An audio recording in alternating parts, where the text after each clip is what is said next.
प्रकाश आंबे यांचं प्रकाशन झालेलं शिवाजी कोण होता हे पुस्तक, ज्याच्यावर गोविंद पानसरे साहेबांचा उल्लेख केला पण त्याचा लेखक म्हणून उल्लेख नाही, त्या पुस्तकाच्या संदर्भात मी प्रकाश आंबे यांना फोन करून, प्रकाश भाऊ आपण हे पुस्तक प्रकाशित केलं आहे का, इथून मी सुरुवात केली.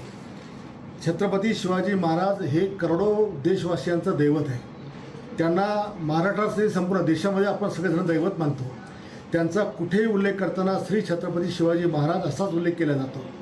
आणि यापूर्वीसुद्धा विधानसभेमध्ये मी राज्यातल्या जेवढ्या संस्था असतील ज्याला शिवाजी नाव असेल त्या शिवाजीच्या ऐवजी छत्रपती शिवाजी महाराज अशा नावाच्या संस्थामध्ये दुरुस्ती करावी आणि हे नाव टाकावं असं आग्रही मागणी मी केली. शिवाजी शिक्षण संस्थेचं नाव बदलताना सुद्धा मी त्यांना सांगितलं की छत्रपती शिवाजी शिक्षण संस्था असं नाव आपण करावं, शिवरायांचा अपमान करू नये. छत्रपती शिवाजी महाराजांच्या विचाराने जगणारे आम्ही लोक आहोत, त्यांच्या नावाने मरणारे आम्ही लोक आहोत आणि म्हणून पदोपदी त्यांचा अपमान आम्ही सहन करणार नाही.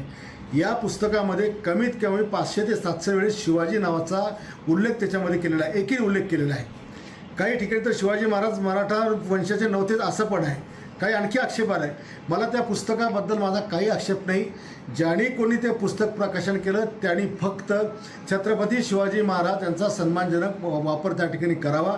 मी जे काही त्यांना रात्रीच्या वेळेला त्यांना शिवगाळ केली, त्यांच्या आईबद्दल बोललो असेल किंवा त्यांच्या पत्नीबद्दल, त्याबद्दल मी दिलगिरी व्यक्त करतो. पण ज्याला कुणाला बुलढाण्यातून पुस्तक वाचायचं असेल का महाराष्ट्रात आणखी कुठं वाचायचं असेल त्याला आमची विनंती आहे की आपण आपल्या बापाचं नावसुद्धा एकरी घेत नाही तर महाराजांचं नाव किमान छत्रपती शिवाजी महाराज असंच नाव त्याच्यामध्ये उल्लेख करा आणि मग खुशाल पुस्तक वाचा. आम्ही पण तुमचं ऐकायला त्या ठिकाणी येतो, पण महाराजांचा नावाचा उल्लेख एकेरी करून करोडो हिंदूंचा अपमान करू नका.